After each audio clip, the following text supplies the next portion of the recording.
Good morning, good morning. We are live on Options Millionaire 5/7/2021, Friday morning.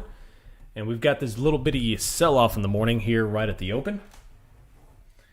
Currently sitting 419.41. It appears the market wants a little bit higher at least. Right now the watch list is a mixed bag. Tesla's red, Amazon's green. The Dow is red.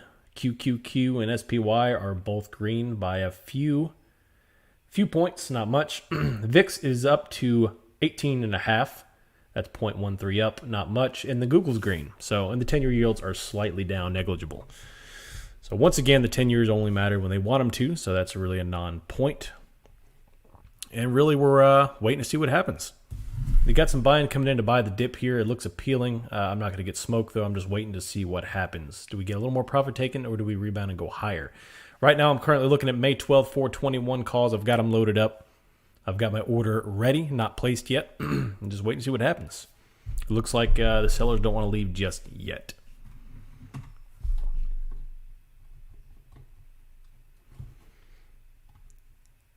So thank you all for being here. I'll be live here for at least the morning session, and I'll come back in the afternoon. If you have any questions, post them in the Discord room. Shoot me a DM, optionsmillionaire2020gmail.com, or, of course, you could put them in the YouTube live chat. I'll answer everything as best I can. I'll be flipping back and forth between Discord and YouTube, trying to go over the questions we've got today. I know a lot of people are really concerned about what the impact of the news, the job news today is going to be. The market seems to pick and choose how it wants to react. The good job numbers, though, although it appears positive, it signals the end of the Fed propping the market up. And that is kind of why we may expect some downside here. But still going down right now. The calls that I had posted up were traded initially at $1.70. They're down to $1.51 right now. So we're really seeing what's going to happen. SPY is up 0.11%, half a dollar. We're currently sitting at 415.29, I believe, in pre-market right when the numbers came out. SPY jumped to 421 and change. I think it barely touched 21 for a second before being popped back down. So we did officially hit new all-time highs in pre-market trading, which doesn't count on at least the 52-week price, but it counts in our book. So today's a very interesting day because we need to, if we do hit all-time highs, there's going to be new resistance, new support forming, and that's what we're going to be looking for because I've been basing all my calculations off previous resistance and support, and now we've got new support and resistance coming on. So if we do stay above this level, if we hit this and come back down, everything stays intact. But if we go above and beyond, then we're starting to look at new resistance and support. Right now, according to this, we've got strong resistance right here at this 420.50 level, which is where we've been popping up and down from last week. I'm going to switch over to the 3-month chart. Yeah, we've topped out right in this level 2 times before popping back down. So today's a very important day. Very important day.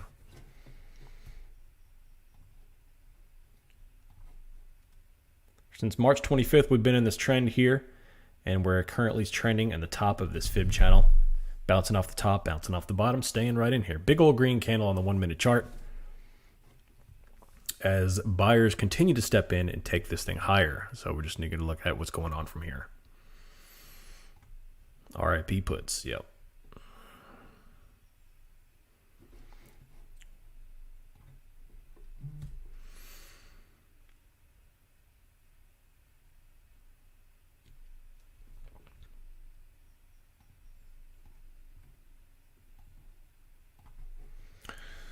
So buyers stepped in strong yesterday, as we all know. Just smoked the absolute resistance yesterday. And I'm going to switch over to the 5-minute chart yesterday. So we had a strong resistance of 417.50, which was right here, which is where I took those little puts yesterday. And of course, look what happened. Boom. It absolutely just roasted through that and then continued on higher. And then here we are today. So seemed to have been some anticipation on a good number today on the jobs report.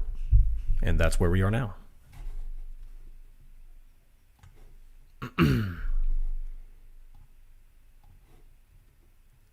Good morning, Stephen. Thanks for being here.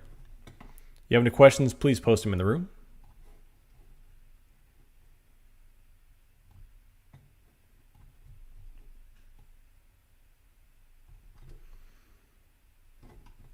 Big old green candles forming on the 1 minute chart and the 5 minute here. Let's see, the 5 minute chart is starting to turn bullish. It's bearish right off the start, just a little bit of profit taking, but EMAs are starting to restack. Got this big old green candle right there, and of course the squeeze momo is still in the squeeze, so nothing to jump on really quick.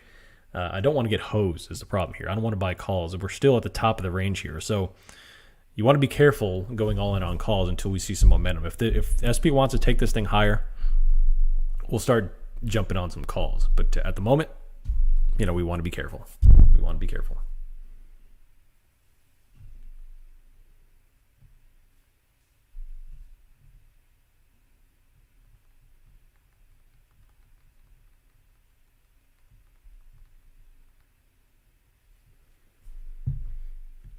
So the calls I were looking at went from 153 to 191, so they are popping right now, but I'm not going to get hosed because we are still at the top of the range here, and I don't want to bounce off and come back down. So I'm just really going to wait for a trend to develop. Everything on my watch list is green except for travel and oil. And then the VIX, of course, is down to 1819.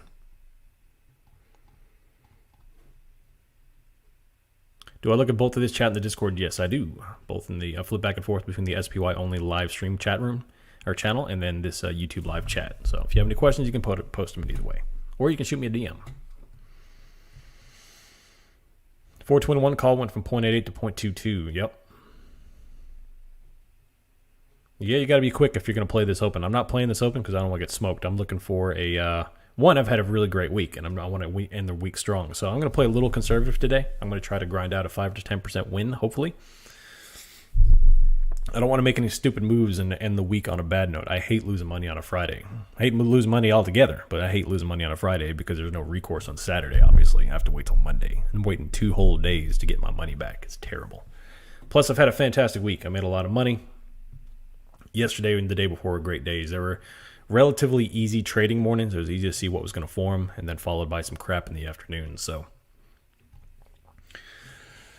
I just we'll see what the market gives us today. We'll see what the market gives us today.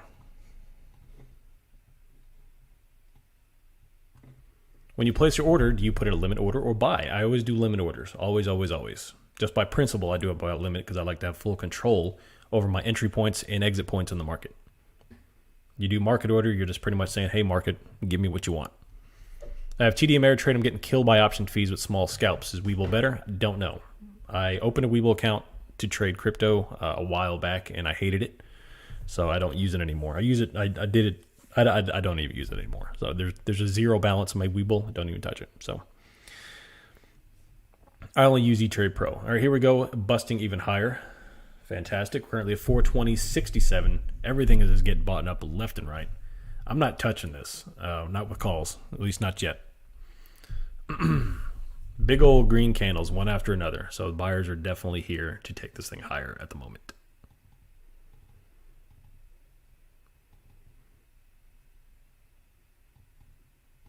Would like to reiterate position sizes and risk management. Always remember, you have to live to see another day. If you're going to go all in on a position, you're just asking to get smoked. You're only thinking of the upside. If you put 100% of your position in 100% of your portfolio in a position, you're asking for trouble. You're only thinking, hey, if this is right, I can make 30% gain on my whole profile. It's going to be amazing. Oh my gosh. But you're not thinking of the risk. What happens when you buy a put? 1, you buy a put in this market. 2, you hold it overnight in a volatile market where you don't know what's going to happen the next day. And 3, you go all in and then you're wrong.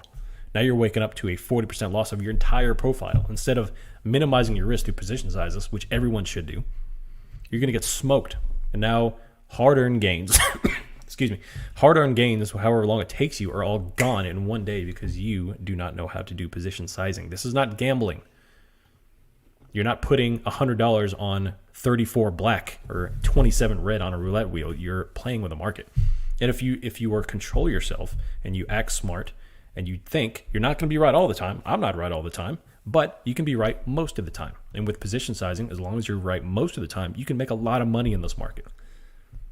But you're never going to make a lot of money if you go 100% investment. Never, never, never. I don't care what Joe Schmo on TikTok tells you. You can make $5 million in this year alone. No, you can't. I guarantee you he's full of crap. Anybody tells you who can make that kind of money in a year is full of crap. They use Adobe Premiere or Adobe to edit their freaking E-Trade accounts to show you how much money to make.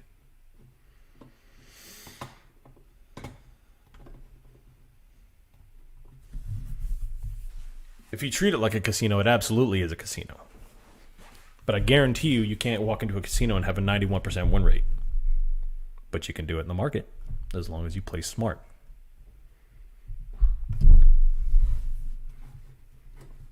I promise you, I am not an investing savant, and I was able to grind out a 91% win rate over 2 months. And I am not Michael Burry. I am not an investing savant. I just pay attention to details, and I take my emotions and ego out of it. If I am heavily bearish and I know that I have a bearish bias, guess what? I still play calls when they need. I still play puts when they need to be. Sometimes I'm wrong. Most of the time I'm right.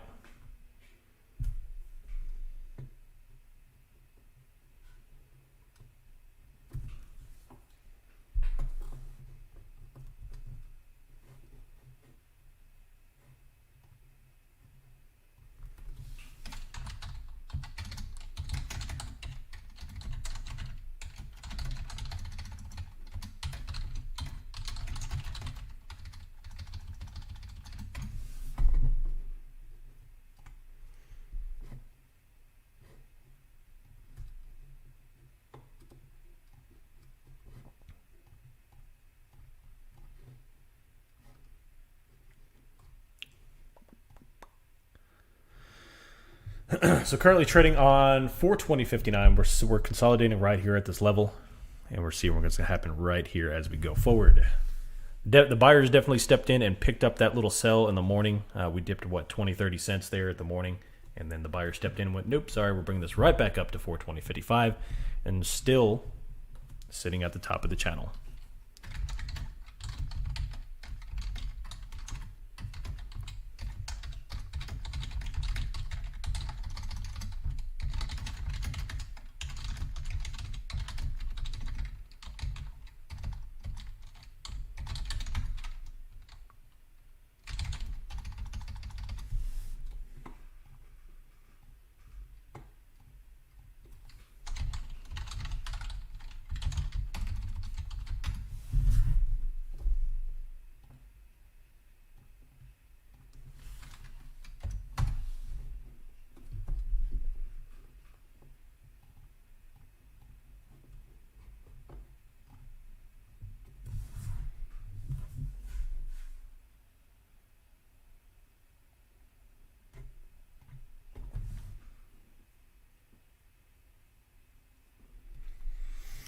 So yeah, this is dangerous territory right here because we're on the verge of upper resistance and forming new support. So if we do go bust and go higher, it's easy to be bullish when things have been bullish for crazy amounts of time. And like everyone's like, oh, buy, risk-free buying. The risk-free buying is what's going to get you smoked.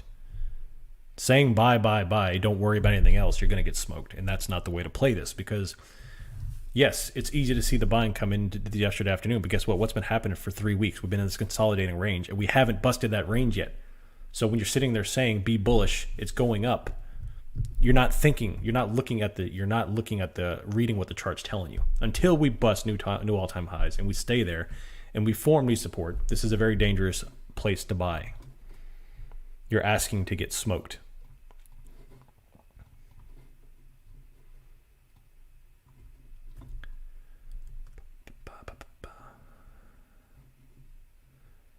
Came here from Reddit. I'm glad to see you have a stream to watch for SPY commentary. Hey, thanks for being here. Thanks for being here. Just trying to help as many people as I can make some smart decisions. Smart decisions.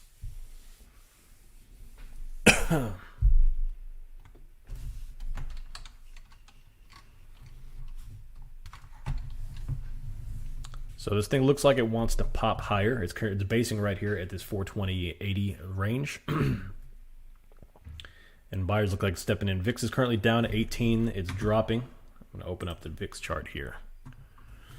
Let's see. On the 5-minute chart, everything looking really bullish. We haven't got a gray cross yet on the squeeze Momo, but EMAs are stacked top to bottom.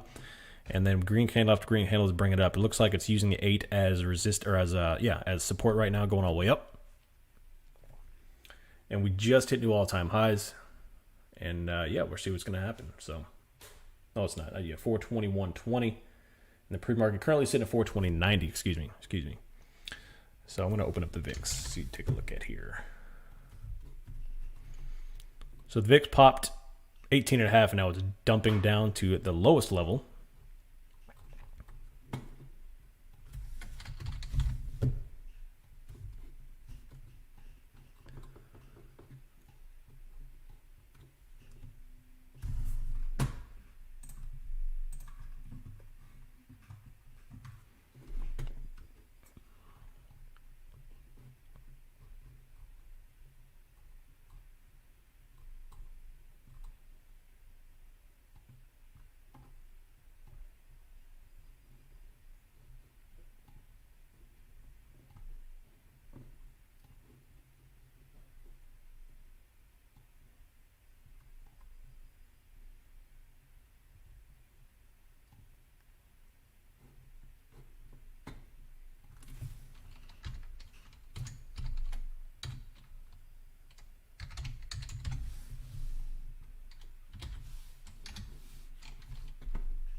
Currently just over 421.09.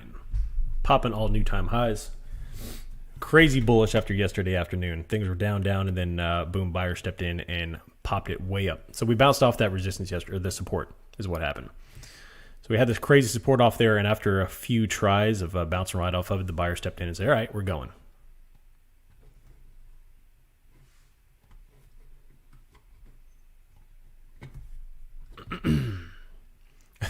Does SPY knows has no business being up here?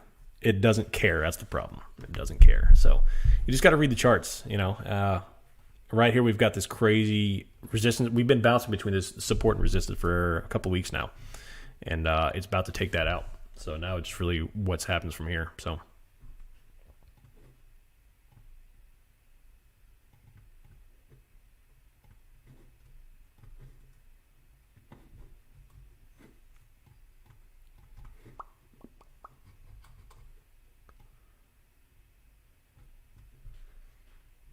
Just be careful buying up here if you are looking at calls. I'm not going to touch this. So if you're scalping, just be quick in and out. It's a great job. It's a great opportunity if you have some momentum to scalp. I'm just not willing to do that right now.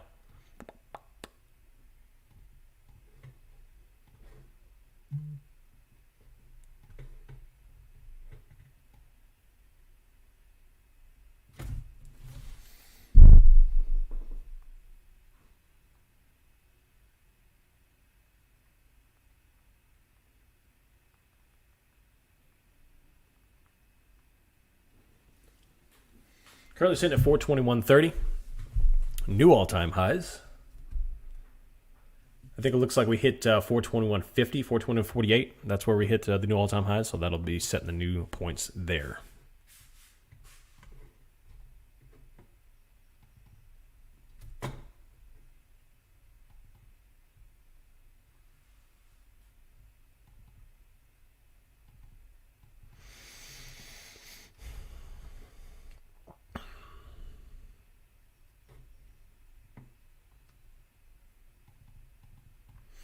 Yeah, just remember, if you are holding a losing position right now, there seems to be a lot of chatter about people holding puts overnight. If you are in a losing position, don't let that get away from you. Just be smart about it. I'm not going to tell you what to do, but why face a 30 or 40% loss? Take the 10%, move on.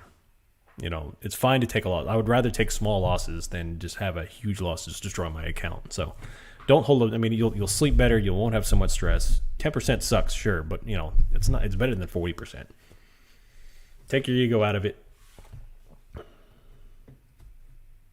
and move on.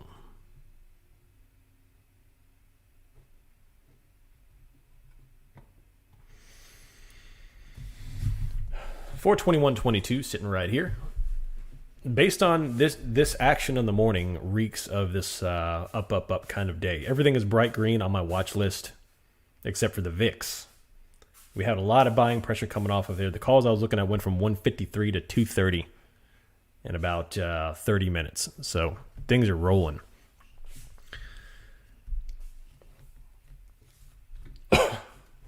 So what I want to see here, if we are going to stay up in this range, is to form new support. I don't want to see engulfing red candles just take this thing down. So we're just waiting for the morning to shake out. Nothing crazy, taking our time. 15-minute chart here. Now that we've hit all-time highs again, I'm going to look around to see what's going on. Just check the charts. I'm going to take a reanalysis of all the new charts. You can kind of see right here, this 419 is where we had a lot of resistance, and then the 418 area. That was in the pre-market, and then we just based right off of that. Look, that big candle, look where it bounced off of in the morning. Or it sold off, look where it bounced off of, right at that volume. So volume at price is very important.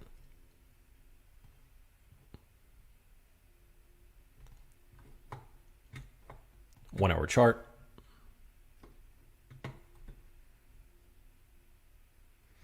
And then this 417.50 is where we had our previous resistance, and it just blew right through that and keep on and on and up and up and up. Currently basing again at 421.20.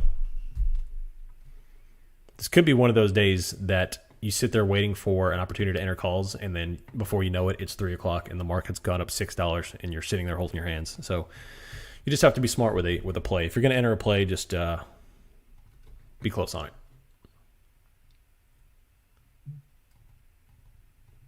Do you make it a point to set aside a certain amount of your winnings to donate to charities? I do. I do have a philanthropy that I do in the wintertime. Plus, I do a lot of religious tithing as well. So I absolutely do. I think giving is a huge part of building wealth. If you're building wealth and you're not giving, you're making a huge mistake. Even if it's not religious based, if you're just giving to help other people, it's like if you're not doing that, I think it's a huge mistake. So you need to live like no one else so you can give like no one else. And that's a big part of being wealthy. I promise you, if you hoard all your wealth and you're not charitable and you're not giving or helping or some sort or another, the world will take it from you. It'll find a way to slap you down. So volume profile, that's my indicator. Yep. Thank you.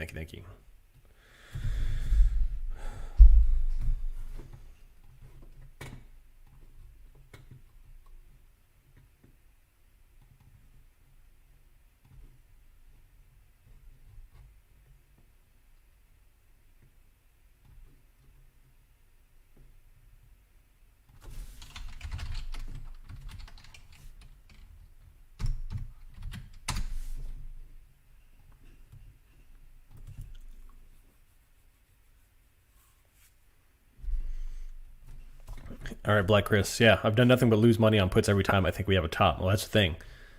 It's fine to think you're in a top. There's nothing wrong with thinking you're in a top, but you have to act what the market's telling you. So when you buy a put and hold it overnight in a market like this, you're gambling. You're just saying, I think the market's going to go down. But you can't. If it's like it's all right to call a top. All right. I've been saying for weeks now that we are due to come down to 410 below, 408, 404. But I'm not playing that. I'm not holding puts overnight. I'm not buying my long-term puts yet because I know what this market can do. So that's just with your bias. Like it's admitting you have a bias, which I do, but I'm not playing that. So I am just playing like I played calls all this week. You continue to play calls until the market tells you.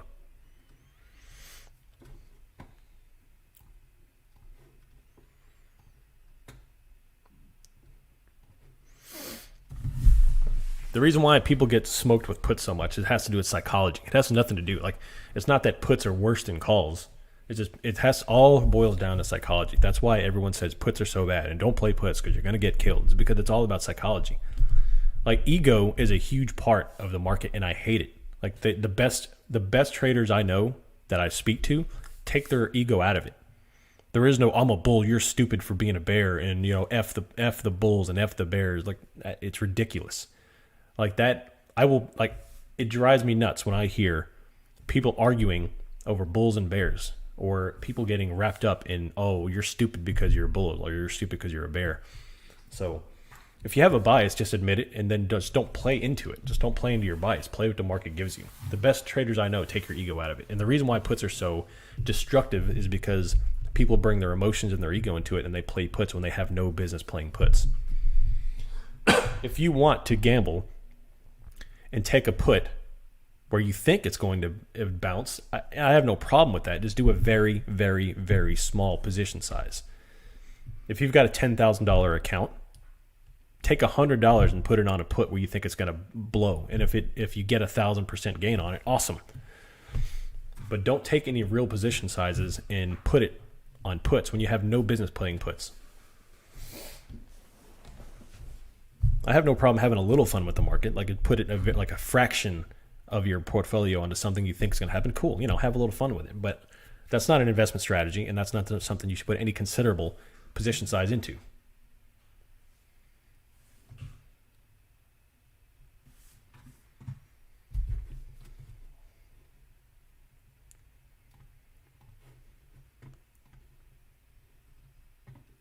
I made money both ways yesterday. So did I. Yeah, I took 4 positions yesterday, 2% gain, 10% gain, 15% gain, and then that big loss. But that big loss was only a couple $100. Like I threw just a fraction of my portfolio at it because I knew there was no indicator saying it was puts. I was just banking on that it was going to pop right off. It was going to blow right off of resistance and come back down. I didn't expect that huge green candle, which, it is what it is. Obviously, some people took offense to that because they got butthurt and started trying to call me out on the Discord because people brought ego into it. But it is what it is. I guess three wins on a day is not enough to cover one small gamble loss. Is there any way you can make your screen brighter? I can barely read your RSI and Squeeze Momo charts. I could try. Hold on.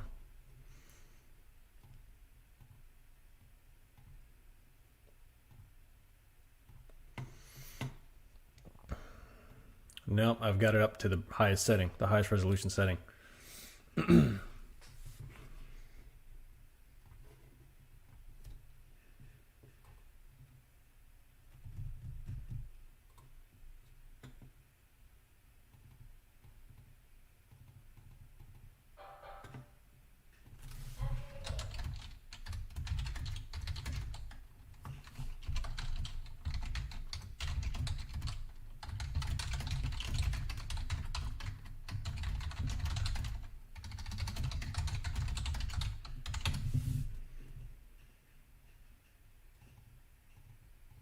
Does not happen all the time when you make a wrong trade. I don't know what you mean.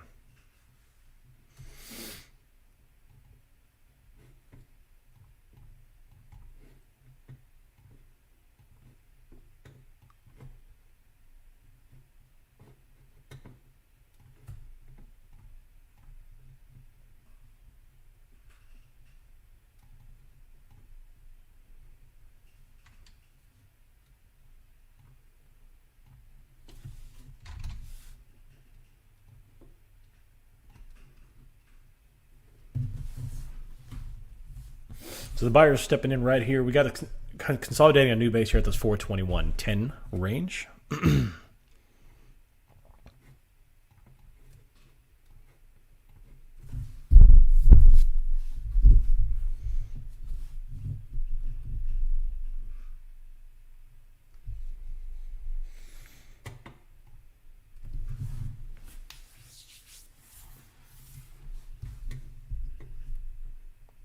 Is that a hot dog or a finger?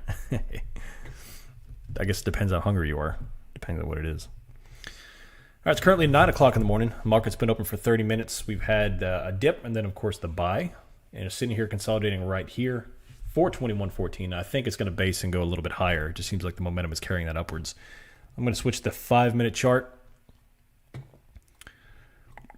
Still don't have a gray cross on the 5-minute. RSI is currently trending on the top and staying up here, close to that 70 range. I've taken my MACD indicator off. I'm finding I'm using it less and less. Plus, it clutters up my screen. I want everyone to see the indicators that I really love. Got my volume indicator right here. Got my volume profile here that shows support and resistance at certain price. I think this is the most important one, most important indicator. EMAs are stacked up here. I've got all my EMAs from 89 all the way up to 8. Everything's stacked looking bullish, and we are currently still using the 8 EMA as support. you can see right here. Buyers are stepping in.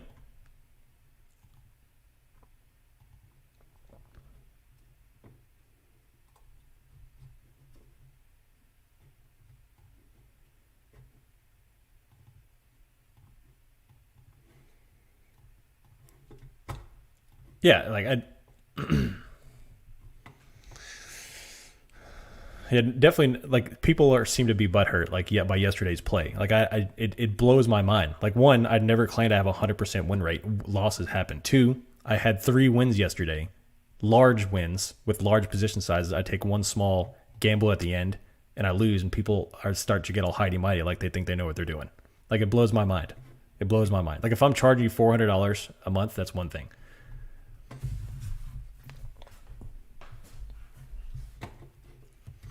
It just makes me laugh when people bring ego and emotion and arrogance into the market. It's funny, like especially like if you're trying to learn. I'm trying to teach people like the methods that have made me very successful, and they're going to come at me because I take one gamble and lose after 3 positive trades. Just makes me laugh. That's all. It's like, oh, you're getting over one over me. He wants to call me out. Oh yeah, okay, cool, buddy. Enjoy your mom's basement. Why don't I use MACD much anymore? I find myself bringing it out of my cross check more and more, just because it lags so much. When I go back to doing a little longer time trades, I'll start bringing it back in, so I can use it for longer time frames. But like when I'm trying to take swing trades, or I'm not swing trades, when I'm trying to take like scalps or like quick trades, that it just lags too much. I find myself not even using it, so I cut it out. When the market comes back in and we have either a flush or the market decides it wants to go to 250 or 450, I will continue. I'll bring that back into my cross check when I start swinging stuff overnight. So.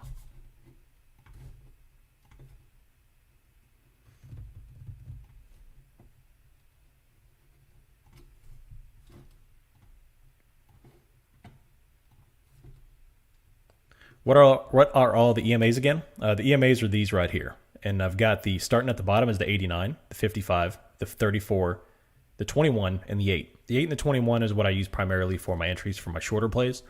All the EMAs are just the period. The numbers are the periods on which they base their calculations. So.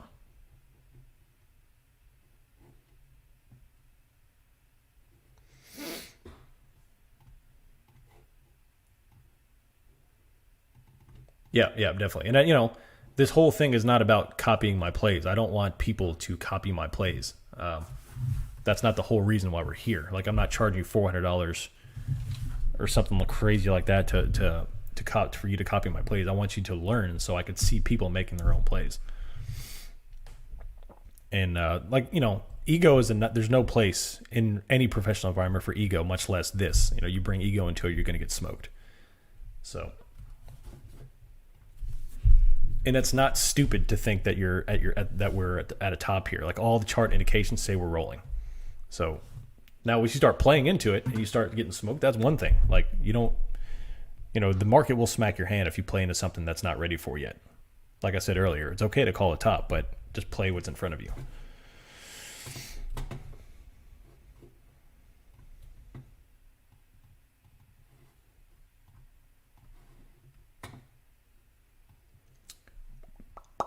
Are you waiting for a put at the top or play whatever direction it goes? I'm not necessarily waiting for a put. I'm just waiting for a direction here. Like if I see, like you see on the 5 minute, it's the 5 minute, is that it's using 8 EMA as support, which on days where it goes up and up and up, that's exactly what it does. It never drops below the 8. So once I get the warm and fuzzies, I guess what I'm really waiting for is one of two things: market sentiment to change in this turn red, which I don't think is going to happen today, or 2. It starts basing for another play in the afternoon. So this will most likely be an afternoon play. I think the morning juice is pretty much spent. And I'm just waiting for an afternoon play or at least a late morning play where we base for a little bit and then go higher. I do think we're going to go higher on this one. I'm just really waiting to see where the volume says. Where does the volume come to play?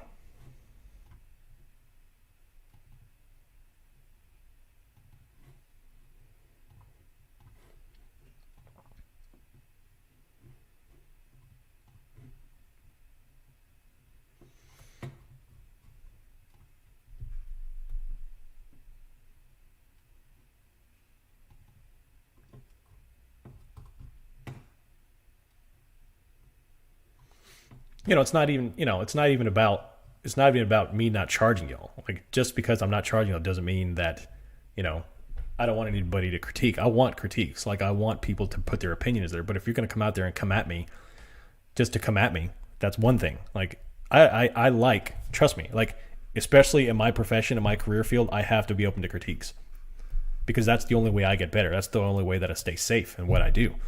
So if you're going to come at me with something, cool. Just tell me why, other than the market just keeps going up. Like, that's not a reason why. Just like saying it's going down just because it's high. Like, that's not a reason why. I've clearly said why I think we're at the high and why I think it's coming back down. So if you're going to come at me, or anybody else for that matter, I want to see proof behind it. Like, the whole purpose of this Discord is learning. The second I see this turning into Wall Street bets YOLOing, like, I'll shut it down. I will file delete this thing tomorrow. I don't care if it comes to that. Like, I want this to be a learning environment where we help others. That's it.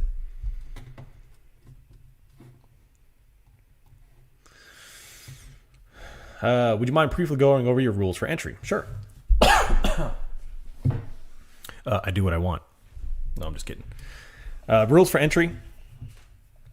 So basically, the biggest one is don't fight the trend. So for here example, when I see an entry here, I see the EMAs are stacked, which means top to bottom. The 8 is separating from the 21. It was clearly bullish. It's on the uptrend. The squeeze momentum, I would optimally like to have a gray cross, which means the squeeze is officially released to the direction of travel, which in this case is the north. So here's very bullish. So the day is definitely bullish. We're currently up to 421, about to hit 422, another all-time high. Just continue to churn on through. So what I'm looking for is basically the trend. I want all time frames to cohesively agree together that it's going to agree with my entry point. I never ever look at the 1 minute chart for an entry. The 1 minute chart is only an instantaneous snapshot in time. This doesn't tell you trend in anything. It's just say, hey, okay, instant snapshot. 5 minute is going to be more of a trend analysis. It's going to take all those and lump them into a 5 minute candle. So I see there's a trend, a 5 minute trend going up and up and up. Bounce. It's using the 5 minute as support. 15 minute, even better. If the 15 minute agrees, even better. See, we finally have squeeze release on the 15 minute, bouncing off the 8 right here. It used, almost came down to the 34 on that sell off, but bouncing off the 8, everything's nice and bullish. 1 hour chart. Same. So time frame continuation, that's the one thing.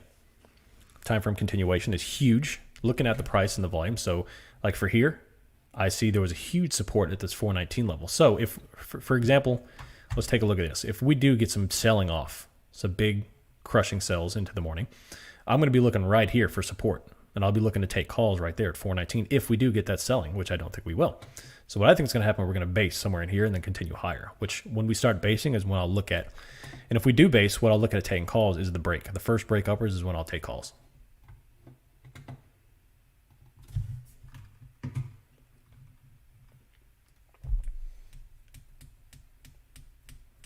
Yeah, still crazy climbing.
Currently up $3 on the day, 422.14. Continuing on higher. I definitely wouldn't consider puts right now. Just if you're thinking about playing puts, don't even do that.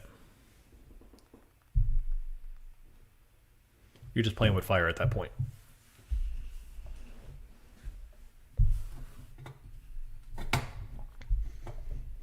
Yeah, I agree, Matt. And that was the biggest thing about me turning into this online influencer type person trader, because I never expected to do that. This kind of just fell into my lap. I posted on Reddit, and one day here I am, showing people my trades live. And for me, like, I have learned to deal with my losses, a long time ago. All traders need to learn to do that in order to become successful. And I don't care when I lose, because I know I have my I have my entry set, and I have my exit set, and my system in place. So when I take a loss, it's no big deal to me. I actually take pride in taking a small loss as opposed to larger losses, because that means I'm doing something right. Everyone's going to lose, but you take a small loss and you move on. But when I start losing in an online forum and people start beating their chest and getting butthurt like that, it's like, okay, now I have to start dealing with other people's emotions, not mine.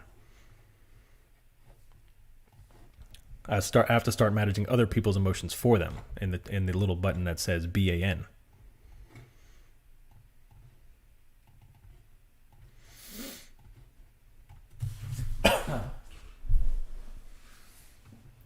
$422.33.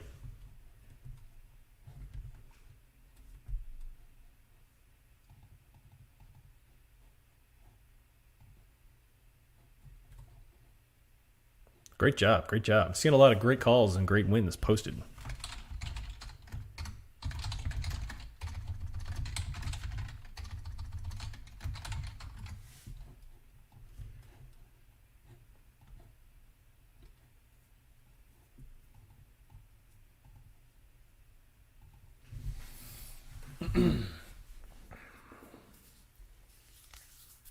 This is definitely a day to play some Creed, that's for sure. Oh, man.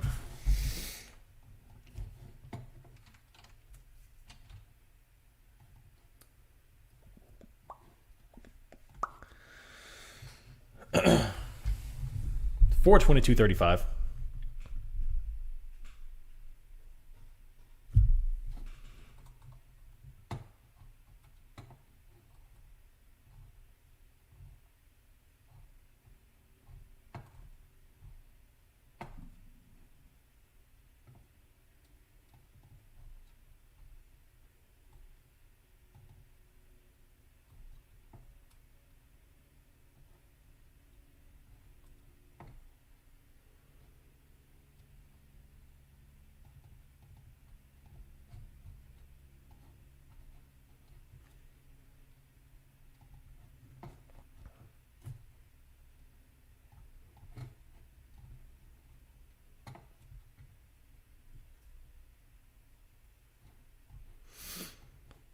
Went from 1,500 to 3,500 by YOLO trading Tesla. Lost 3,000 in 2 weeks. Now I'll limit myself to 500 cash in what I'm doing. Good, good. Yeah, limiting your position size is the first step to being successful. If you build a solid win rate and you limit your losses, you'd be surprised how much you can grow. You'd be surprised. People are all about, especially with like Wall Street Bets, this new community. It's like people think that in order to make money, you've got to make 2,000%. You got to, put all your money in there all the time. It's not true. This is a long-term game. And this is why not everyone does this and makes money. This is why TikTok is crap. Because all these 18-year-olds think they can make millions and millions of dollars. Yeah, it just doesn't work like that. There's a reason why the best traders in the world only yield 20% a year. And if you can put together a decent system that can yield you that, then you're doing great.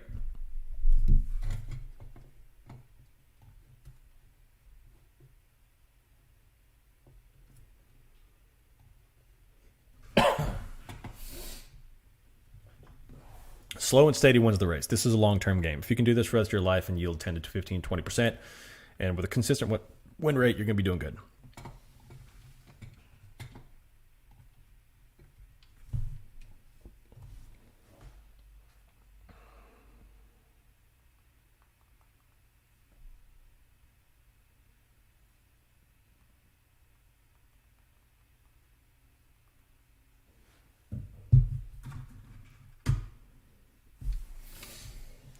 The calls I was looking at this morning at 153 are currently at $3.10.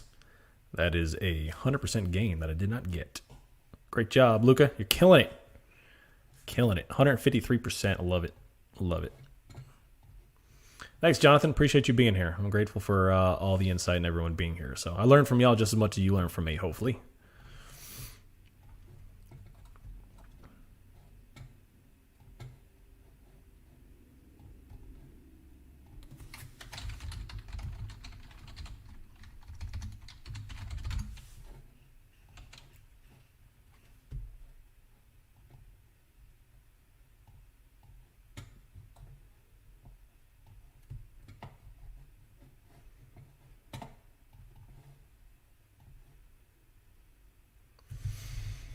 Do you think trailing stop loss is a good way to lock in profits even when the volatile market?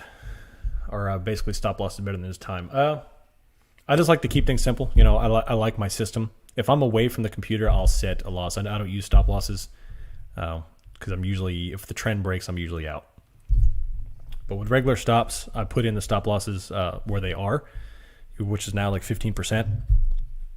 I'll adjust as needed, and I'm usually watching. If I'm not watching, that's a different conversation. But if I'm sitting here monitoring my trade, then it all depends on the price action. Like, I'll let it breathe and fluctuate. One time, a couple of weeks ago, I took a trade, and the market went really south, but I knew it was coming back, and I kept into it, and it was like down like 20% of the time. I didn't set a stop, and it came back up and made like 10%. So it all depends on the price action. Sometimes I'll sell it before the trade even goes negative. I won't even let it come close to the stop, and sometimes I do. So it's all about it. It's all about the price action of the day.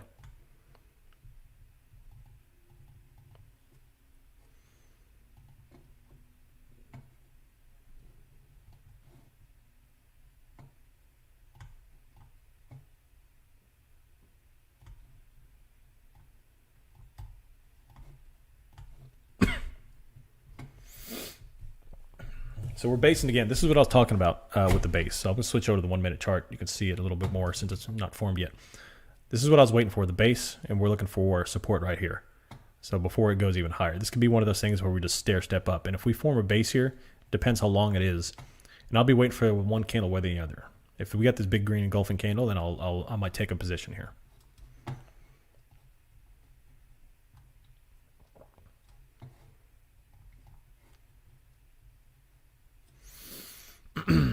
Lost half my portfolio to SPY trading before I knew what I was doing. Now you double my new account in 2 weeks. Fantastic.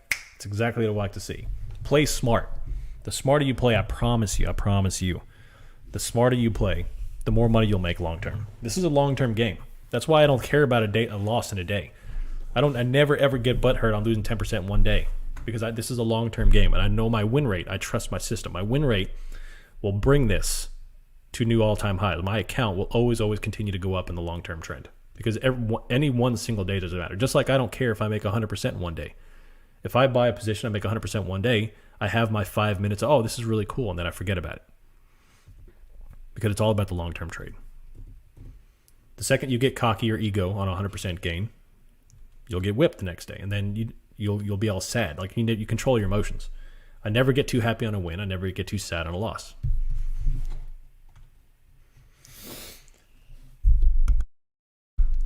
But doubling your account is pretty fantastic. Fantastic. Now I just got to keep it up. So now we're basing, and it looks like the bulls are going to take it up even higher.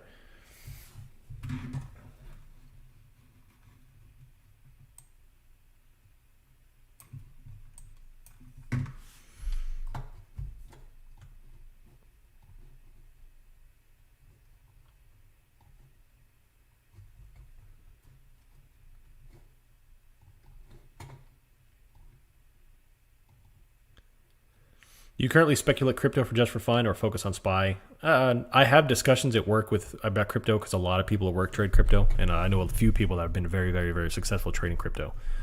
I traded back in the day. I bought some Bitcoin at 31 and sold it at near 50.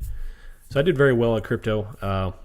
My one little stint, was kind of like a test phase, and I did very well with Ethereum. Outside of that, I don't really know nothing about it. I like the premise that you could trade crypto 24/7. So if I'm like bored at 1 o'clock in the morning, I could trade a little crypto. Other than that, no. I don't really know too much about it. I would stick my foot in my mouth if I try to speculate on it.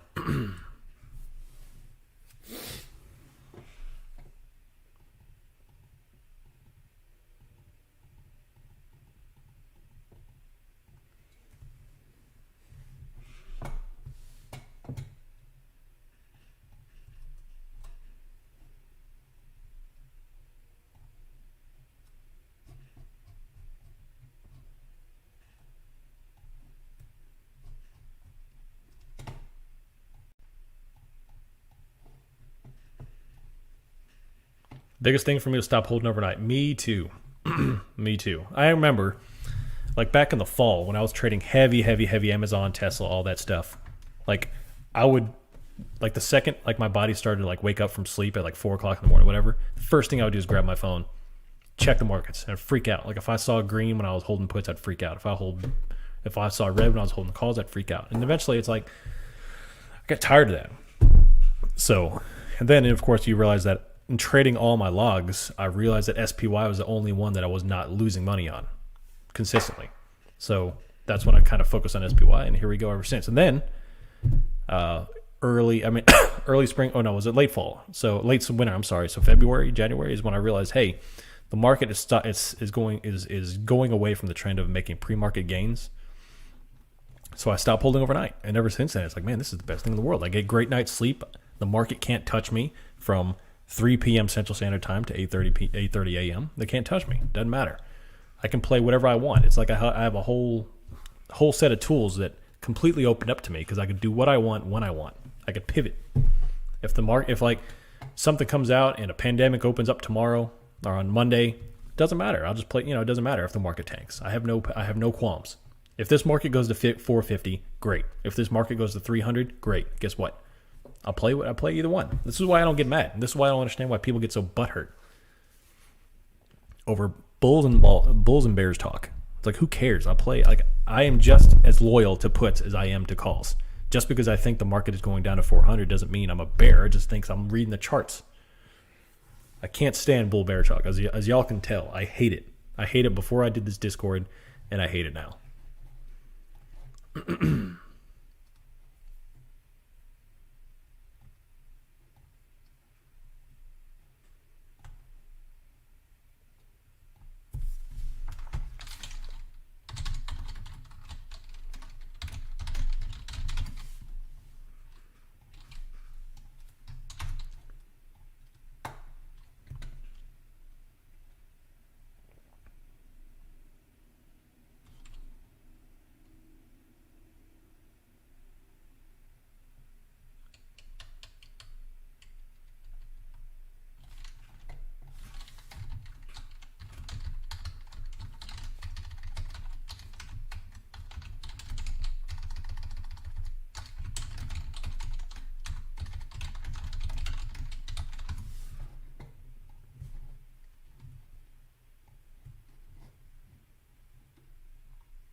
All I want to see is easy, predictable, easy to read patterns. Absolutely.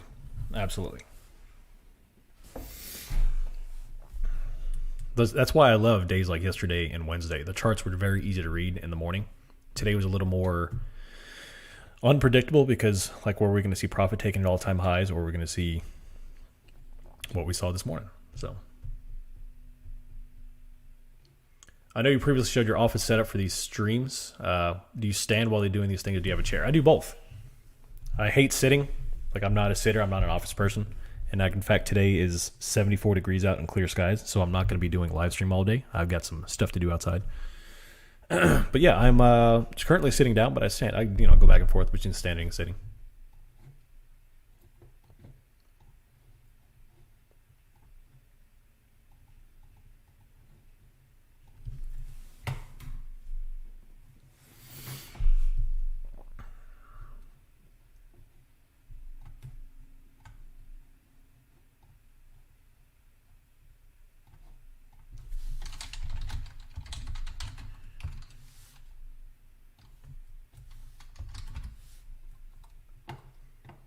A lot of people getting some good profits out there this morning. I love it. I love seeing people make some money. If you can learn a little something, make a little money, that's fantastic.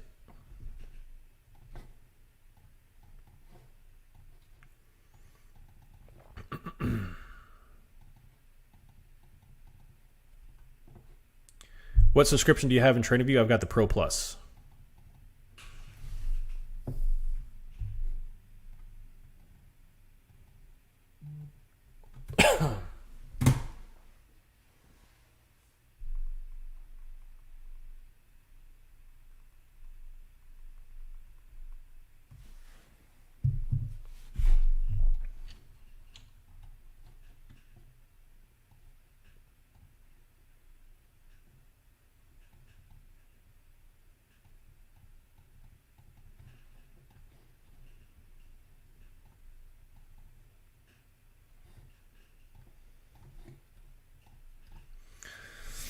Do I use the trading view chart for entries? Yes, I do.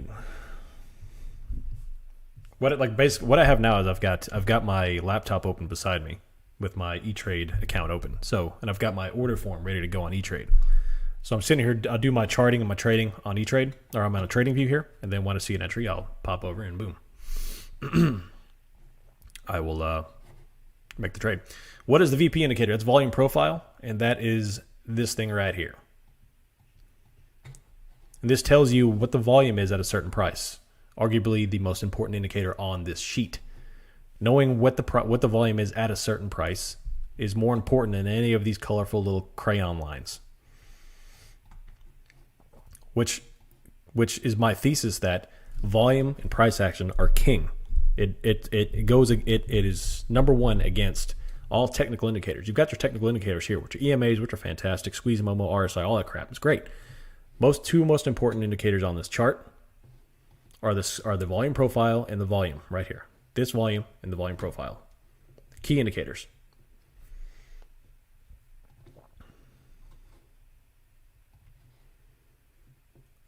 Because look at the volume profile here. This it's hidden. I have to figure out a way to do this off hours, but this volume profile comes way out here. And it tells you the main support was at 417.50, or the resistance. And if you look back on it, right here, boom, all across here we were right there.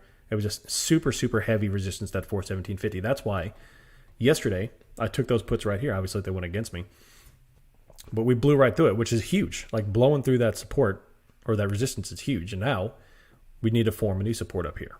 If we're going to stay up in this range, we need to form a new support. Currently on the downtrend, slightly on the 1 minute chart, 42210. Going back to the 5 minute chart, squeeze momentum is still bullish. I think we're going to use the 8 EMA as support again. So see here, we're using this 8 EMA as support. So we're looking right here as the 8 starting to flatten out a little bit for this 421.80 range is where you'll see a bounce. I volunteer as tribute.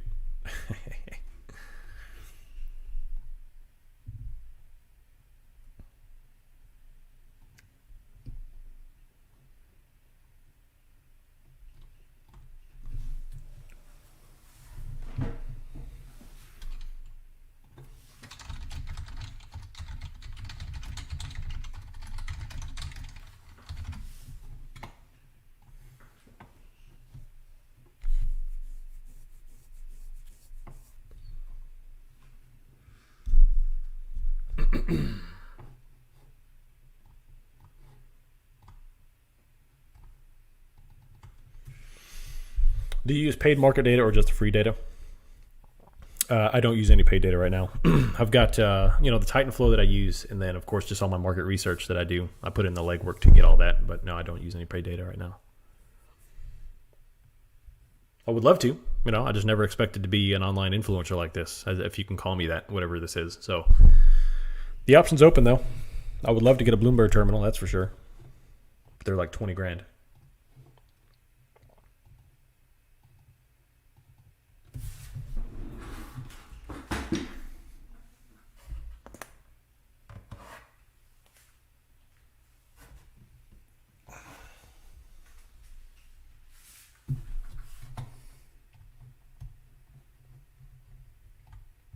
What are the pros, cons of zero DTE? There you go, Luca. Yeah. Big profit, big loss. Absolutely. Zero DTE can help you pay off your mortgage, or it can help you file bankruptcy.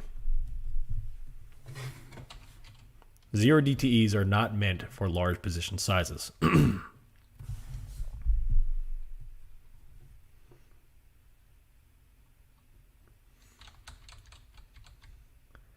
Could you remind us why you didn't take any calls and what you're waiting for? Good question. Good question.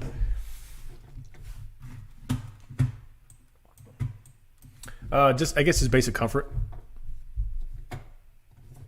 Right here, like everything did turn super bullish right here, but it's kind of one of those things I didn't really expect where things to go.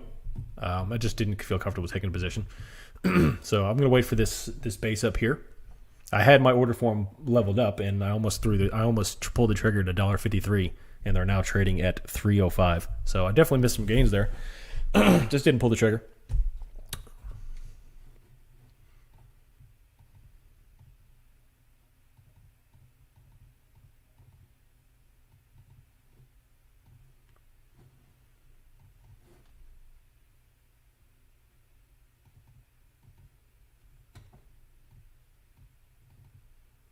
Does your job offer Bloomberg Target Mall? No, it doesn't.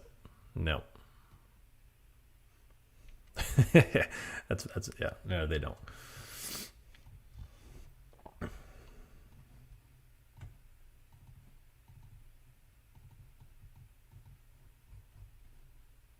Fireball Wrangler took 20% profit on those calls. Good job. Good job.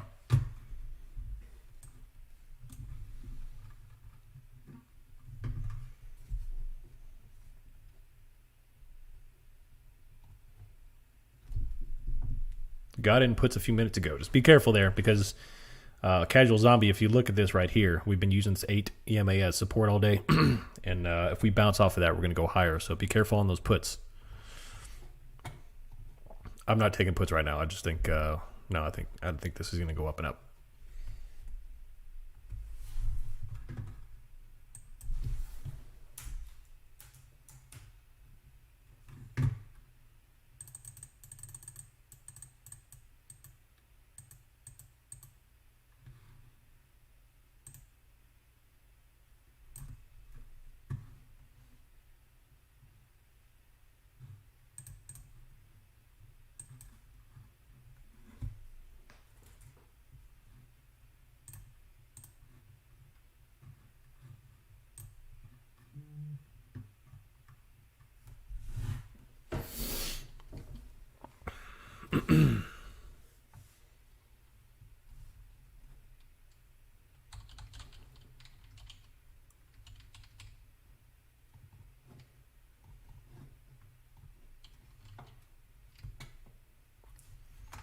Why don't you use TradingView's volume profile? I do. It's right here.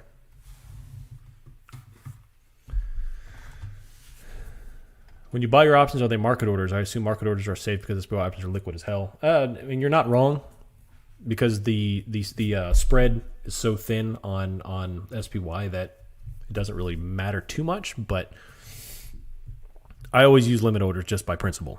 I've always used limit orders in all my trading as far back as I can remember because I like to have control over my entries.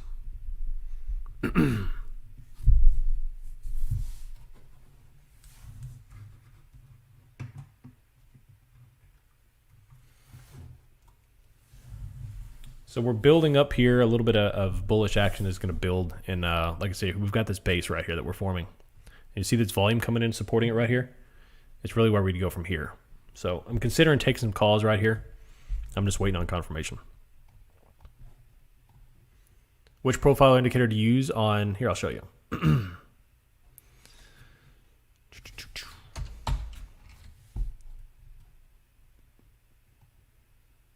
This one right here. Volume profile, KV4 coins, and that's the one at 26.97.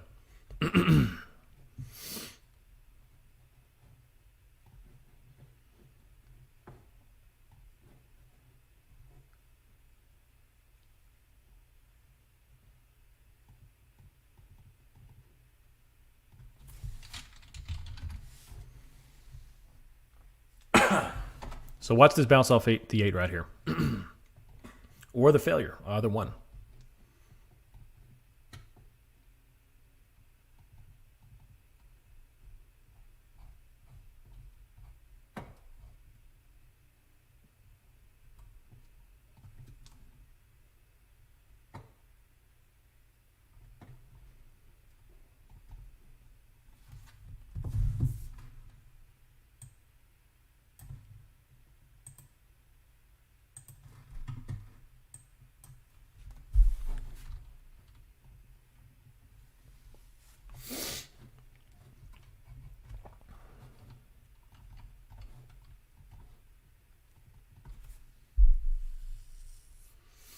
You're right about the bounce off the ADMA. You're looking to play that the rest of the day. I mean, I won't make a trade purely on that, but I'm watching to see if that holds true. Because right now we're right about to touch it here, and we're forming this base. So it usually holds true throughout the day though on days like this. So just be careful.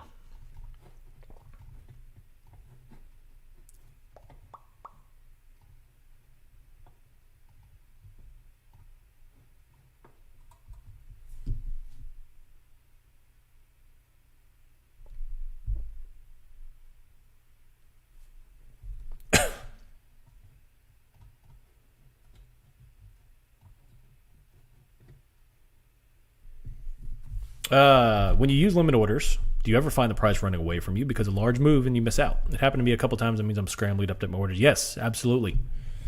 Which you like. Once again, you have to be aware of the current market conditions. If things are running, I'll set it a little bit higher than where the market is. Like the whole purpose of limit orders is to get you in where you want to be. So if you're okay buying in a range, then set your limit a little bit higher than where you want to be. It's no big deal. So.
All right, we currently just came down to touch the 8 EMA on the 5-minute chart, forming this little base right here. So let's see what happens from here.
So, question about drawing the fibs.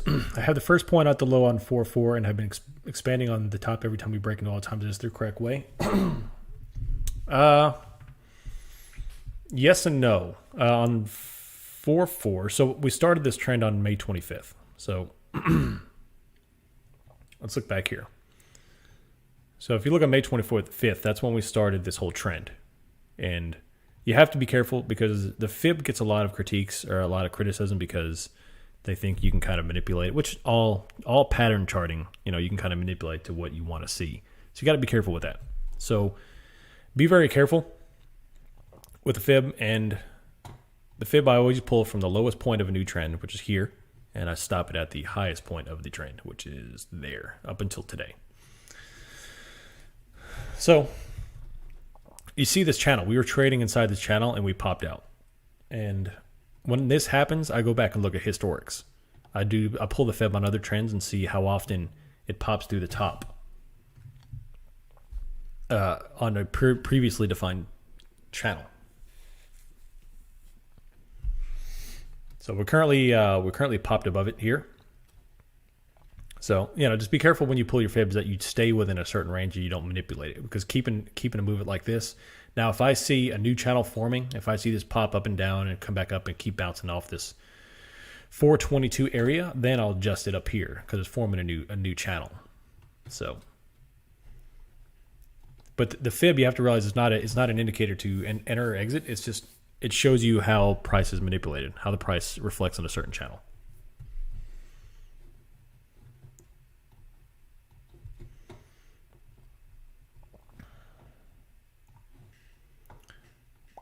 All right, going to the 5-minute chart here. So the 8 EMA is right here. We're touching right on top of it here. So we're forming this base. This is what I talked about earlier. So this is when I want to see one thing or another take over.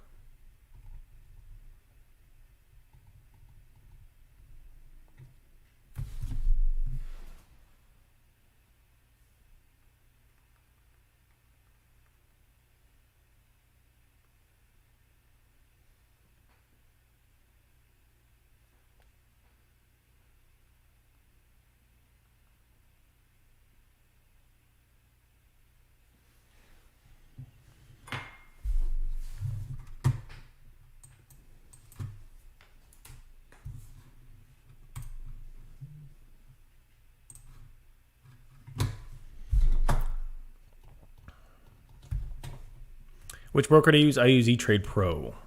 I love E-Trade. I never really had a problem with it. A couple of things back in the fall when all that game stuff was happening, or I'm sorry, the spring, when all that game stuff is happening, it was making some issues with E-Trade. Troubles logging in, problems with the app and stuff. But other than that, I've never had a problem with E-Trade. I think it's a fantastic app. I use E-Trade Pro.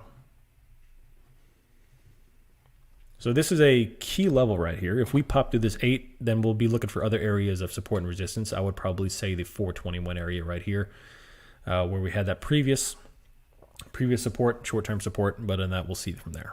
The volume is dead. Yep, it just completely tanked. You can kind of see on the volume chart right here. First green candle on the 5-minute Momo, which is right here. Still have the gray cross though, so be careful.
So we're just grazing this 8 here. It looks like that little wick just popped under the 21. So now we're going to see.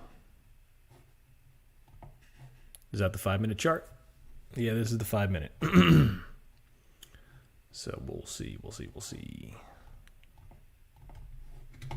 Big old red candle starting to form. Just popped through the 8. Now it's looking for the 21. Is it going to get a butt up, or are we going to get profit taken all the way down to the bottom?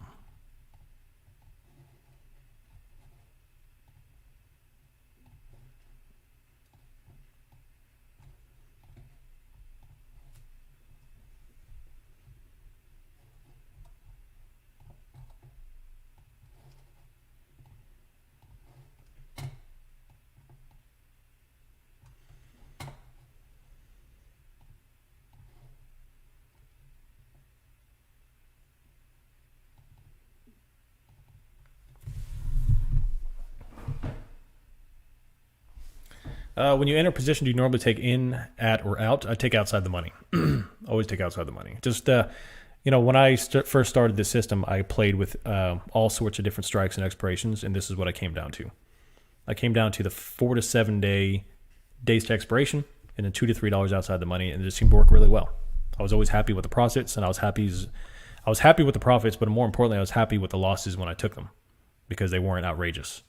It was able to allow the price to breathe. Like if you take like one DTE, or way too far outside the money strikes, when the price goes against you, it just moves south very, very quickly.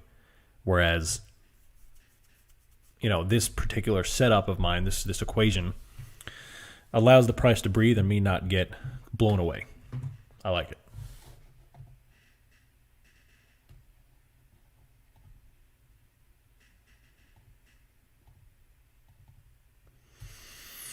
How do you get over when a position you sold for a loss turns into a gain after you sold? Any tricks or thoughts? That's one of the hardest things. Like that. Trust me, I get it. It's completely aggravating. The two hardest things for me is not taking a loss. It's what you just said. One, when I take a loss and the thing turns around and blows out, like I would have had a 30% gain. It's terrible. And two, when I miss a position, like if I know I need to take a position, I don't take it, and then it goes up 300%, like that. I hate that. So those are the two biggest things, and that's just the internal FOMO. That's just human nature to think like that. So the one thing I can offer is have a short memory. Even if you win or lose, have a short memory, because the market is very good at taking away your profits. And just always remember that there will always be opportunities. Always, always, always, always. So even if you miss something, that happened to me. Y'all saw what happened, 3 weeks ago? I had 3 positions in a row. I got stopped out at 10%, and then all 3 of them went on to get me 10 to 20%. It would have got me 10 to 20% if I held on. So, I get it. It happened to me. It happens to everybody. Just try to forget about it. Take your 5 minutes, have a little pity party, and then move on, because there's always going to be an opportunity. Think about the next play. That's why holding overnight or holding a losing position. Think about it long term. Like, why hold a losing position when you can always just rebuy it, sell it, wait for a new position, find the right one, and buy it, buy a better position. Why hold on to a losing position? It's terrible. So we definitely have a lot of selling volume coming into play here. The 5-minute chart is starting to round over. 8 is starting to come down and test the 21. We've already broken through the 8. And buyers need to step in now here, or we may face some downside.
What squeeze momentum do I use? This is that Squeeze Mom LB. Right here. Nope, not away. Still here. So it looks like we got a little bit of buying coming in here to support that 8 EMA. And we'll see what goes from there. Love the questions. If you got any questions, keep them coming. Post them in the YouTube live chat. Post them anywhere in the DM applicable rooms. You could shoot me a DM and Discord. Or you can shoot me an email, optionsmillionaire2020@gmail.com. I try to make the rounds on all the social media and email questions as much as I can. And of course, you can post them on Reddit. We got a lot of attention coming to the Reddit channel, the Reddit sub. Appreciate y'all being here. I know it's a beautiful day here. I don't know where y'all live and how the weather is, but today it's a beautiful day. I won't be here all day, so I probably got another 30 minutes in me before I'm going to step away and enjoy the day. It's just beautiful outside. I like to get all that sun as much as I can.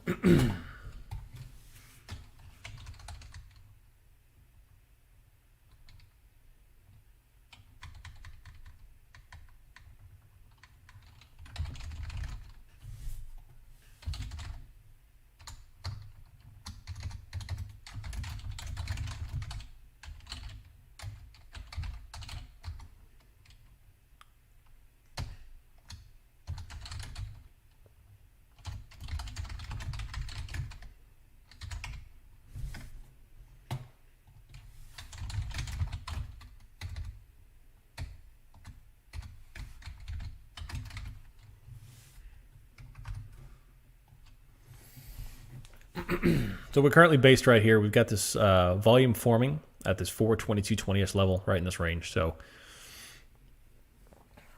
I'm curious to see if we're going to break higher. I'm definitely curious. EMAs are still attacked. The squeeze momentum is cooling on the 5-minute chart. I'm going to switch to the 1. Just see what that looks like.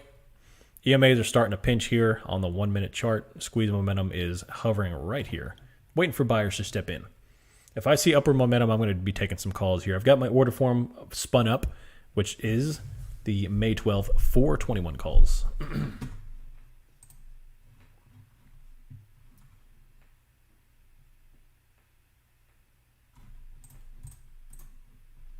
But that's only if I see the buyer step in, which I'm not seeing that right now. Things are downtrending. So, which, super low volume. Volume was dying off. The pop came and went. And the volume quickly died off, and now here we are kind of in and out of the squeeze. Nothing crazy. Fitness. Here we go. Somebody said, I posted in the fitness channel that today's chest day. And someone said, and Hasselhoff said, that's Mondays. Yeah, that's true. That's pretty much primarily why I don't do Mondays. Even though I don't work out at a public gym anymore, I've got my own gym in my garage. So I don't work out at gyms anymore. So it's like, it doesn't appeal to me. I just... today's chest day for me. It's Friday. I love it.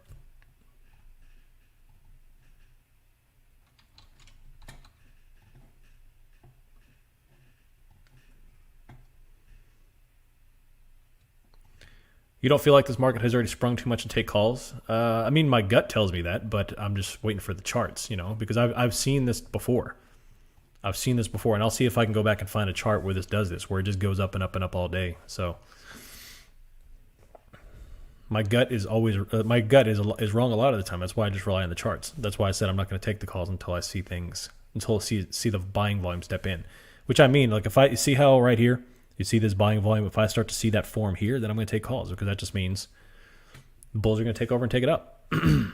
Now, if I start to see this except red, then I'm going to take puts.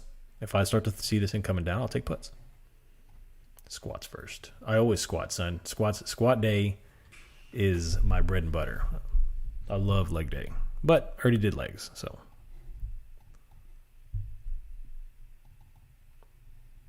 I am in the southeastern United States. Yeah, that's the 1-minute chart right now. And there's the 5. It's usually where I hang out. Is Friday your leg day? I hate leg day. I'm one of those guys that makes any excuse. No, I love leg day. Leg day is my bread and butter. I love it. I love getting under heavy weight. I posted, me picture of me squatting in the fitness channel. It's what I love to do.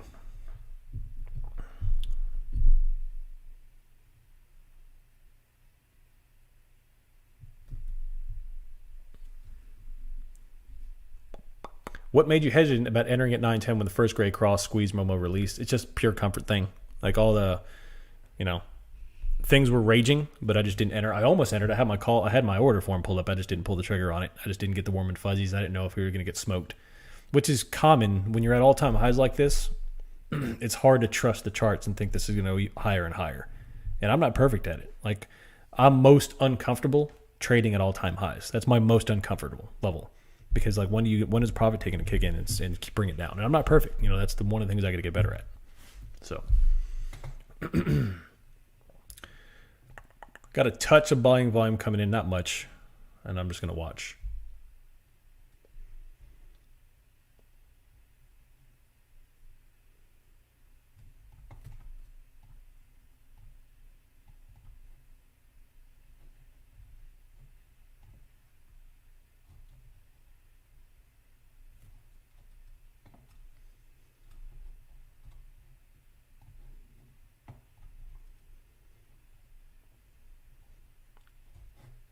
Good question, though. Keep them coming. Keep them coming.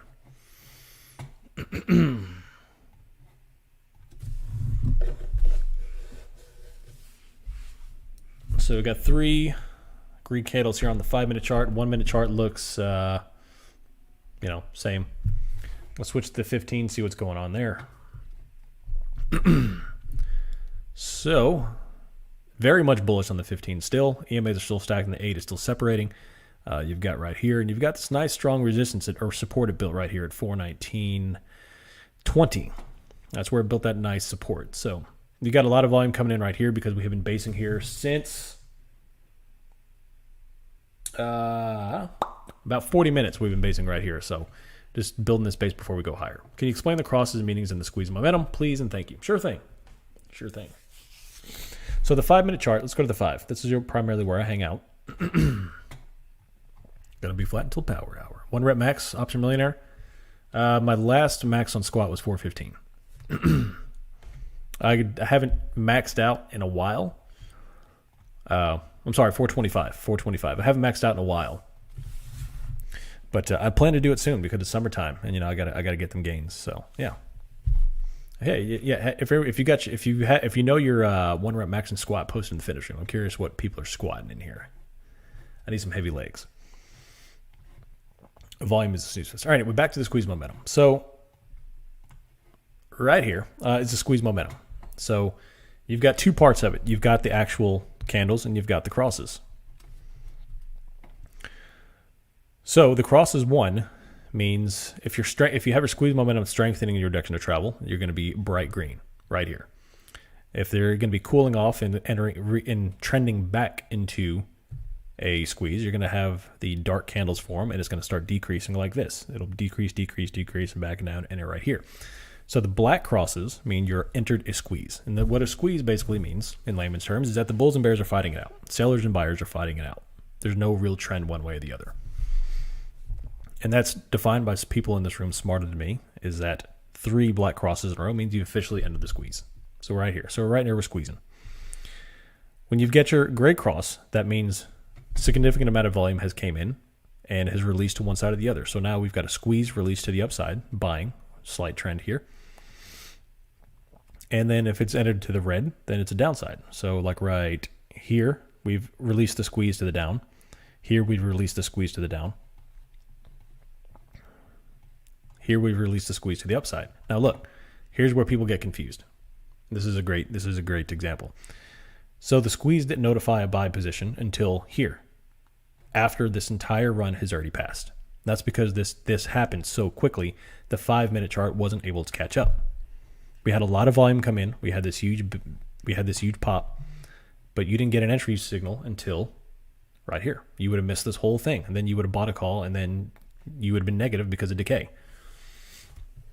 So you need to be careful using the squeeze Momo just by itself, because the EMAs gave you a buy indication right here. I would have probably been I would have been comfortable buying right here, purely by chart analytics. So you need to be careful with that. they happened so quickly that happened. Now let's try to find something that's a little more peanut butter spread.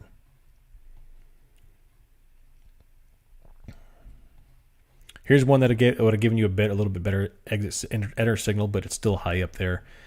So the squeeze momentum doesn't necessarily work very well on quick moves like this. There was a day that we kind of uptrended up and up and up. I'm trying to find one.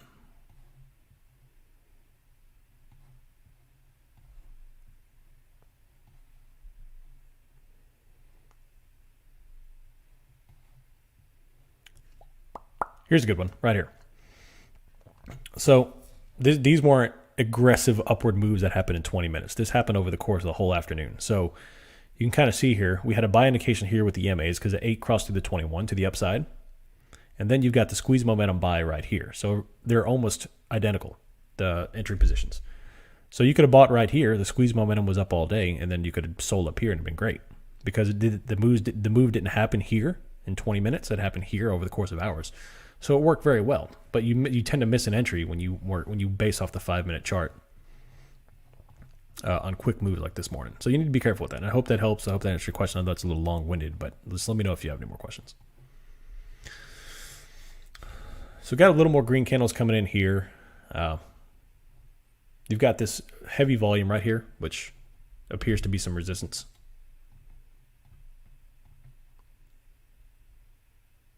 Do I ever mess with other ETFs? No, this is the only one I deal with. I trade SPY exclusively.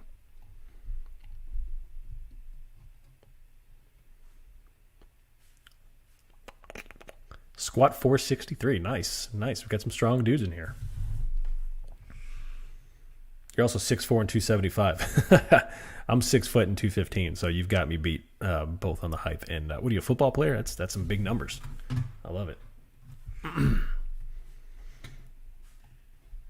Need to get that bench up, though. You got that big old squat. Just like with trading, you should use stops. Absolutely. Nice numbers, though. I like it.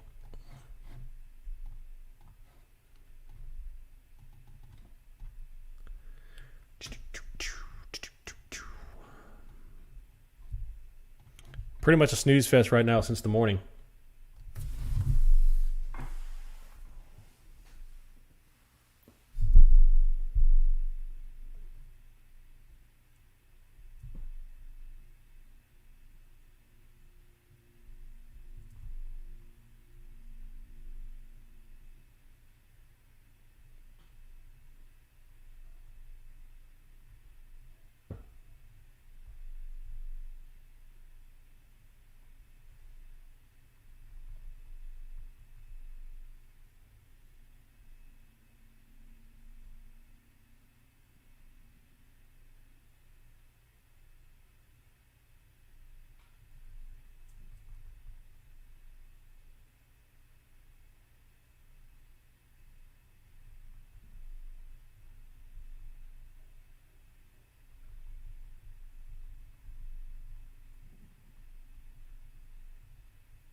Good questions. I like it. Pretty boring stuff right now. I'm going to give this another 10 minutes, and then I am going to take this outside, and I'll be back for the afternoon session. I'm going to do my fitness, get me some lunch, take care of some chores around the house, that kind of thing. Enjoy the outside, you know?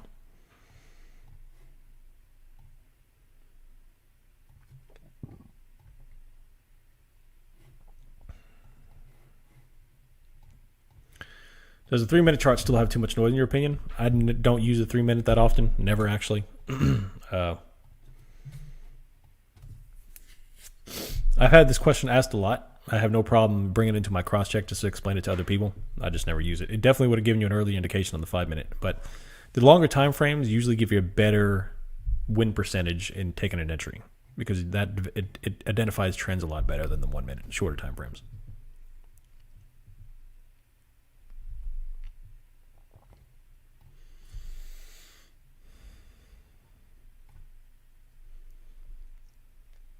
How do you normally gauge those quick entries like today? It's basically volume and EMA based, because like here, like I said, that going to the 5 minute, which I was on,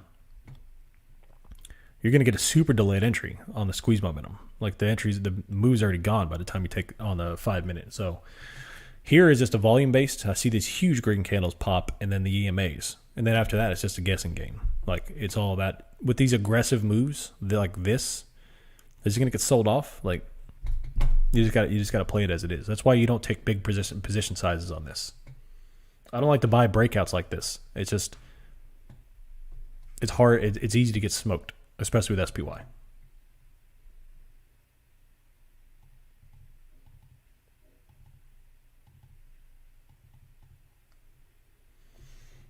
But right now we are currently trending right on this 8. It's using the 8 as support still. EMAs are still stacked here on the 5 minute chart, and then we got this big volume forming right here. So if the buyers step in, it could take it higher, but we need to see what's going on here. Does Creed start to play? Do we play a little Creed? We'll see what happens.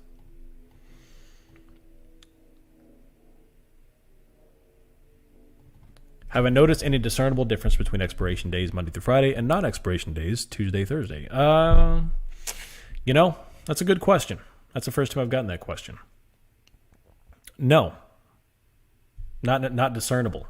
In a normal market environment, absolutely you would see that. But with this craziness we've been having since March 25th, where it's like it's up almost every day except for a handful, no, it's just going to go up and up and up. The market is very bullish because it's being propped up, even though every sign says we're going down.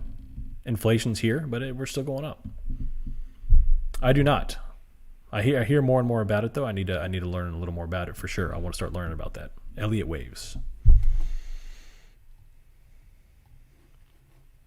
Good questions. Good questions.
Hey, buyers starting to step in. Went to grab a protein shake, and buyers took over. Nice.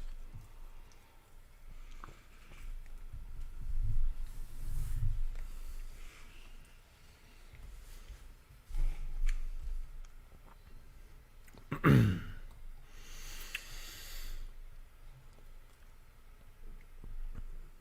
right, I got a few questions here. See if I can filter these out.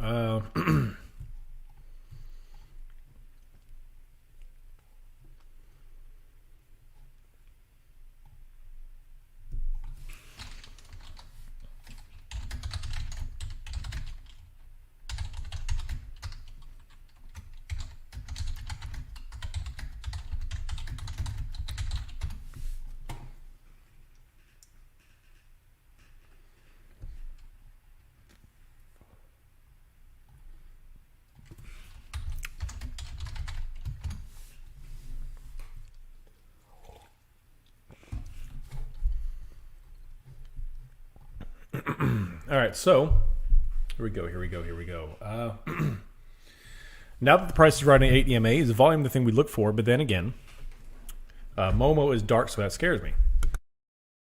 Well, one, I'll preface this with saying that no one indicator is king except for volume.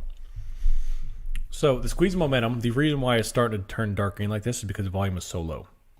You can kind of see after this morning pop here, I mean, volume has just tanked, which is why the volume is starting to turn dark green. So since this one's not working, the squeeze momentum is less reliable when there's no volume. You have to look at the EMAs and you have to look at the volume. See, look at the volume profile.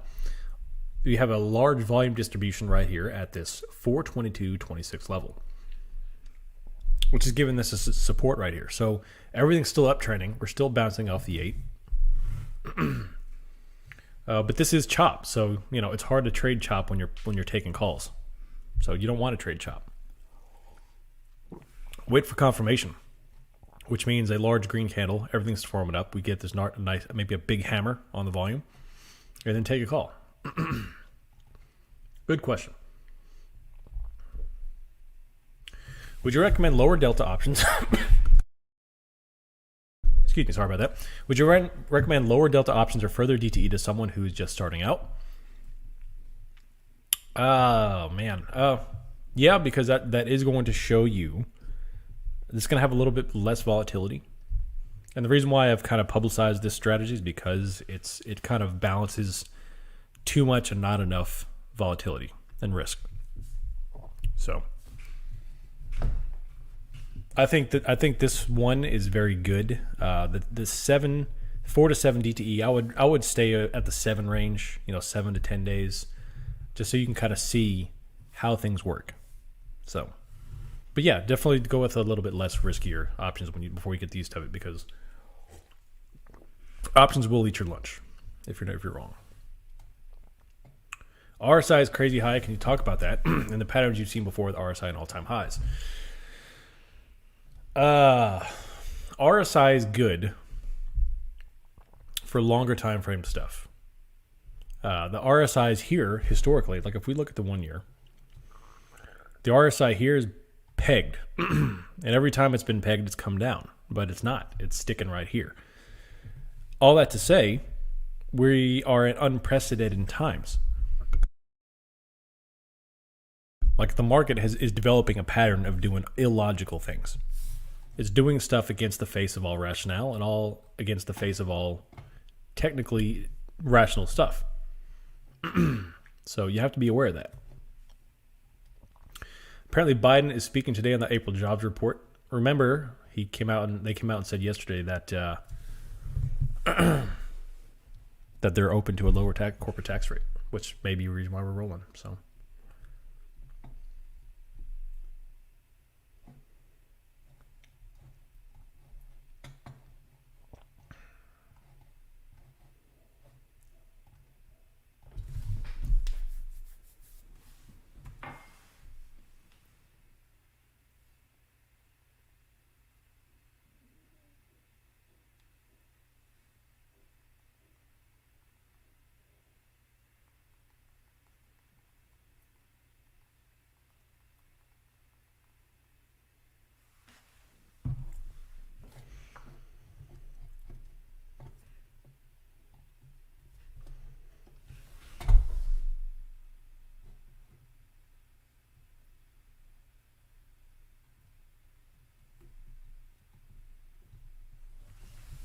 I just never use that one, so I don't know if that's the same one or not. It looks similar. It looks similar. I think that breaks it up in the short the buyers and sellers volume, which would be cool.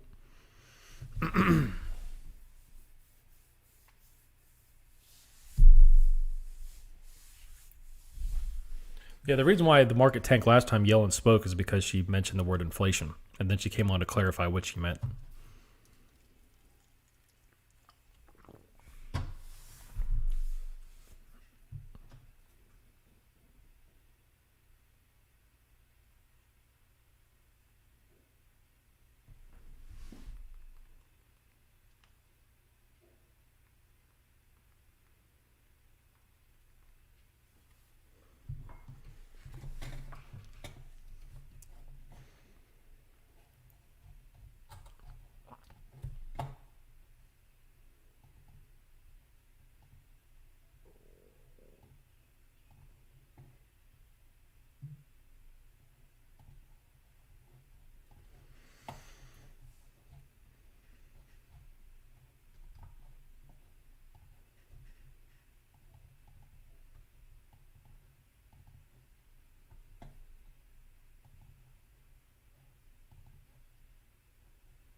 So moment color and length of bars is directly proportional to the volume then in the time frame.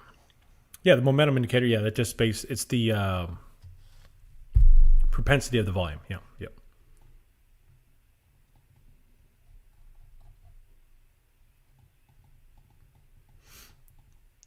Cool. Yeah, I'll take a look at that. I'll try out that other volume profile and see how well it looks too. Yeah, thanks for bringing that up.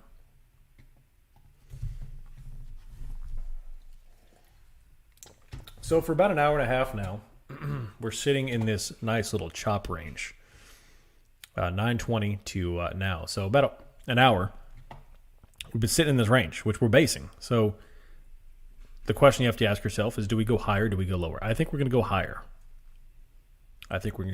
But I've been wrong before. So Biden speaks in 7 minutes. 7 minutes. Hope he's got his teleprompter ready. Look at SPY.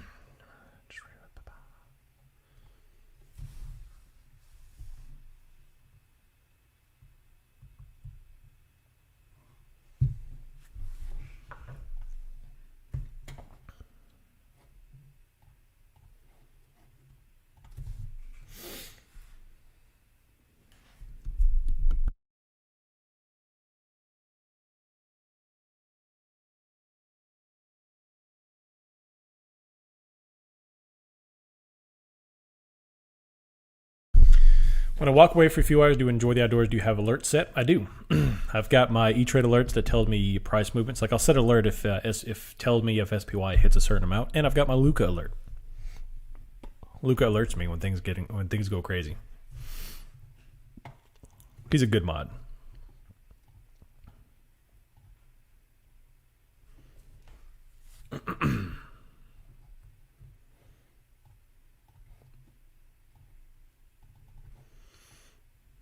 But it's I do like to step away from the market. During the week, I don't like being stuck to the computer all day. I don't like checking my phone every 38 seconds. So sometimes I just like to shut my phone off and go out and do stuff and not even worried about the market. So it just shows how much I care about y'all, that I'm sitting here all day, every day, talking to y'all and doing this on Discord, because I love my outdoors. I love my fitness.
Did you get a link to Discord?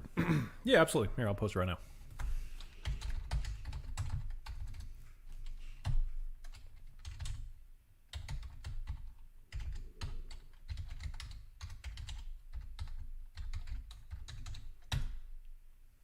There you go.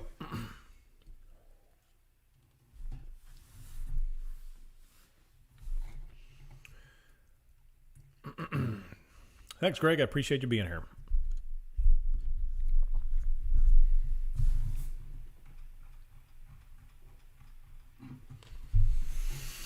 Maybe I'm not understanding the problem profile. Is it going down? It's going down even though there's volume there. Well, this is the volume profile here, and this is just the volume indicator. This is volume based on time frame. This is volume based at price.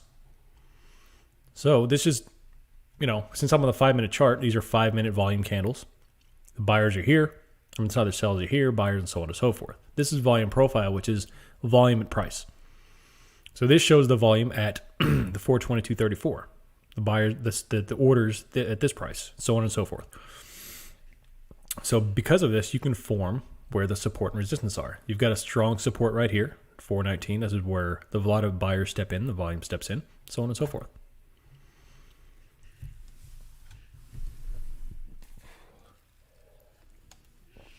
Hope that helps.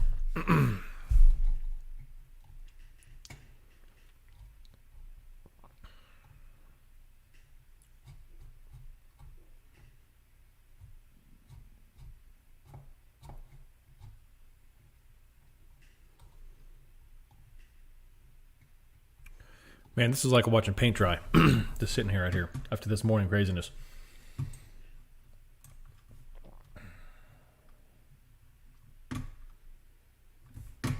All right, well, y'all been waiting for it. Unfortunately, I'm going to have to do it. I'm going to step away. I'm going to go enjoy the day for a few hours, especially in this lunchtime little lull. Maybe Biden will take this one way or the other. I'll got my alert set up. Ping me if something crazy goes on if you don't see me coming back. But for now, we're in this tight range. We've been sitting here since 9:20 Central Standard Time, so about an hour and 10 minutes. Sitting in this 422.60 to 421.70, so this $1 range we've just been tightening up, coiling up. And now the question is, do we go higher or do we go lower? So yeah. I'm going to step away for about an hour or 2, 3 hours. Do some chores, enjoy my life, enjoy the outside, do some fitness. Then I'll be back. I'll still be monitoring the Discord